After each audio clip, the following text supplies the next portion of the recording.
Hi guys, welcome to the review. Yeah, I suck at dancing. That's why I'm not here to dance. I'm here to give you all the tea, my thoughts about this raving movie on Netflix. Yes, it is the most has been anticipated. And now that it's finally out, what do people have to say about it? It's currently on Netflix. It got released early this year, and people have been talking, and it's not good talk. Okay, it's not good talk. But I've watched it, so I didn't judge it, I didn't prejudge. I watched it. I watched all 5 episodes. So I can come here and told you quick, candidly, whether they did a good job or they did a bad job. What's my verdict? Okay, I think I gave this movie a 6, but I can't remember. So it's between a 5 and a 6. Right. A 6 for effort. Anikulapo is the movie I'm talking about. In case I didn't say that before. Yikes.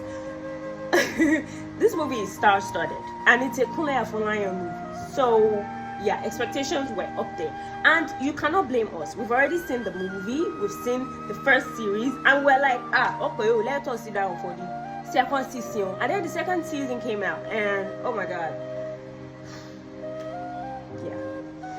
Anyway, let me give you a little bit of a summary. The thing is, I won't be going to season 1 because I don't think I remember what happened in season 1. But then I do remember that Saro is no more. So our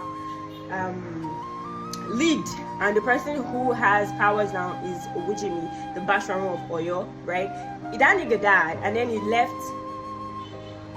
What did he leave? He left heaven, where he was supposed to be George, find a way out into earth again. And this time around, when you escape from heaven, where you are supposed to be judged in heaven, in the mystical world, right? He became a monster, half human, half monster, and now it needs people's souls to be able to go into his human form. And so he be sucking souls. Yeah, that nigga be sucking a lot of souls, but that's not everything. You know, we have subplots, right? And we had Arolake and Aki, Bimbo and Bimbo Ademoye, the lovers that were jumping from one place to another. Arolake just wants a normal, peaceful life. And then Arolake, as we know, couldn't get a baby. Right? I won't buy them. Sometimes I do, I won't. But now she got pregnant. Yay.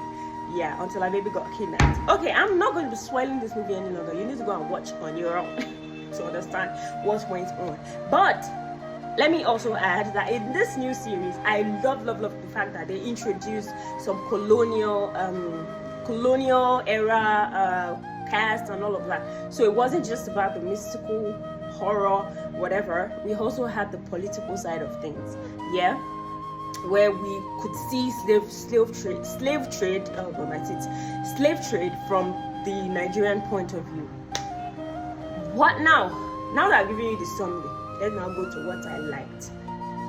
First of all, Bimbo and Gabriel. Their chemistry is out of this world. Like, those two could pass for couples.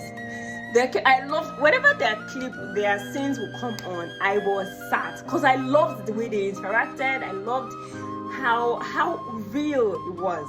I also loved, like I said, the political part that was introduced, colonial era, the slave trade, and all of that. I like that part because obviously the era is changing from season 1. A lot of new things would happen, obviously, in season 2, and yeah, that was what happened. I like that one. What else did I like? I like the introduction of new cast. For example, Teniola Aladeshi. Oh my god, I love the fact that they introduced her, but she was underutilized. That girl is a powerhouse. You should have given her something more. Anyway, what else did I like? I liked the monster introduction of Bashorun as a monster, half human, half something. Yeah, that created some. I like the tension, a good subplot. Now, what didn't I like? I have a list of things that I didn't like. 1 second.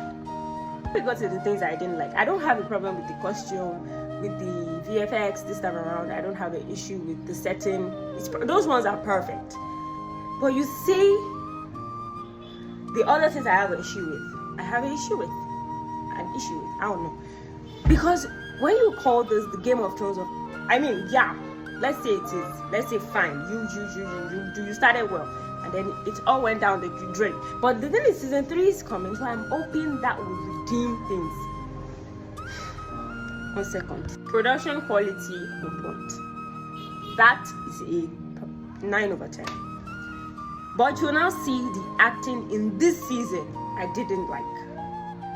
Like, it felt like the entire time I was like, what is happening? You see, it's a Yoruba movie, and you cannot cast people who cannot speak the language well. Number one, Princess Omowumi. Nah. Not the acting.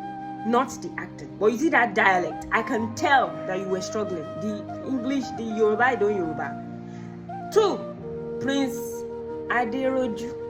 What were you doing the entire time? Not the dialect and the acting this time around. Why would you? We have so many talented people who would have killed that role. Why am I so angry? I need to calm down. Who would have butchered the role? But no. Anyway, that's not going. Just let's give people chances. Let's give all these young actors chances. People that can actually play the role, speak the role, act the role. But sometimes you could just see that where you're supposed to put what bear bro me.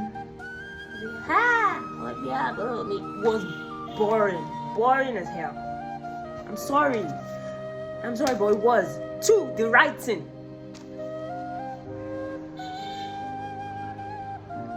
The writing. It's not even about proverbs and all these things. Some things, there was just a lot of repetition. You said it before, why are you repeating it? The writing. Okay? The writing had problems, okay? The writing had issues. But then the writing wasn't much of a problem, because if the writing sucked small, like writing sucked 3, and the acting was like a 9, we can still balance things out. But we couldn't even balance anything. Yeah, I have my book with me. And the number 3 issue, meandering subplots. Why were these subplots so scattered and unorganized? I mean, you people have great subplots, but taking it, make it make sense. So for the entire season, there was no agitation in the movie about a small monster in Ilu, monster at Iworu. You are telling me that people don't pass the bush path and all these things.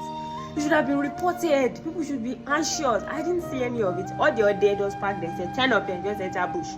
On waka kirile.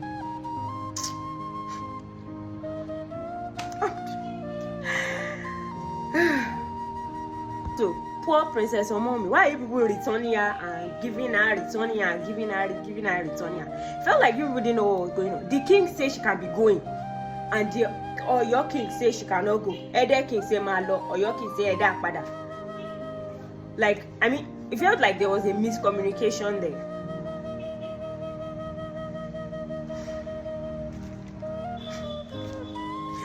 What else do I have an issue with? Let me think. Honestly, I think that's about it. And Kiki, what did Kiki come and do there?